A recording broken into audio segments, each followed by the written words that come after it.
Alright, today I'm going to show you how to enable the manual aperture adjustment on Canon FD lenses.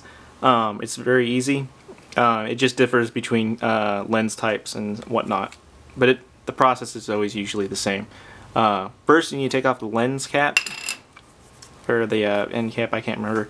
You're going to need a screwdriver-like device, preferably something with a somewhat thin top. Alright, now down here at the red dot, there's a silver dash next to it.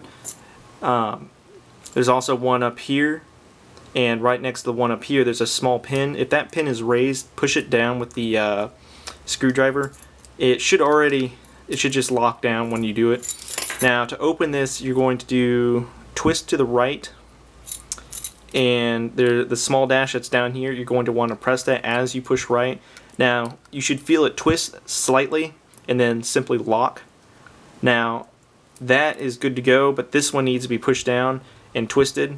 So continue pushing on one of those little nods or nodules and push this down, and it should twist. After it unlocks, just twist it all the way to the right until you hear it click. Let's take off the cap now. Now you can see it's wide open. Let's change it to something like 8. And you can push this lever and you'll see the aperture change. This is useful if you want to test to make sure the lens you have bought or you're about to buy actually works. You can change it to like 4, 1.8 simply nothing will happen. At 22 you can obviously see it's almost closed. And it's also useful for if you use a FD lens on modern DSLR with a little adapter you can buy for like 30 bucks off Amazon. Usually they're fixed at like 5.6 for some reason, and you cannot change them until you do this. If you put it back on to auto, I believe it negates everything you've just done. So right now we're at 5.6 and we're going to change it to 11 to make sure we can tell it's changed. Alright. Now, to get it back to the ready position to put back onto the camera, all you have to do is push this little release down and twist to the left. It should click when it's done. Alright. You can see it's fixed at that 5.6. Now it won't stay fixed once we put it back onto the camera because we have not left it at auto. So go ahead and fix it onto your camera. I'm going to just show you the end result on the XSI I have over here,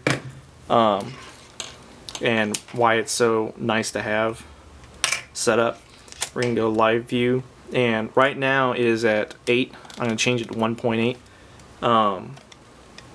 Now if we change it to like 2.8, that's like 5.6, 11, 12, and then finally 22. So that's nice. You can actually change it and you can see the effect in real time. If you're doing this with an actual FD camera, you obviously don't need to do this. It'll change it for you when you go to take the photo. If I could find something in focus, you could probably see, but it's too close. Well, there you go, edge of my desk. But you get the point. It is nice and it helps you take a better photo.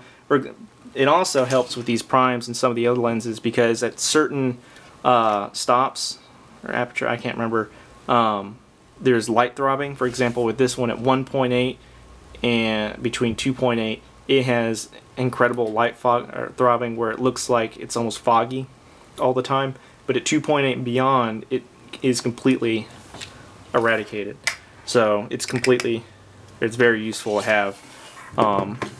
And like I said, it just differs between certain lenses. For these little primes though, it always seems to be the same way. The zoom lens I have is the same way as well.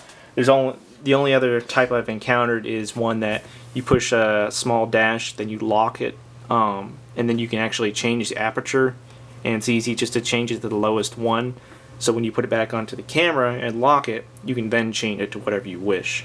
But overall, I hope this helped. It's very easy. If you need to watch it again, go ahead and watch it again, I guess. Have fun.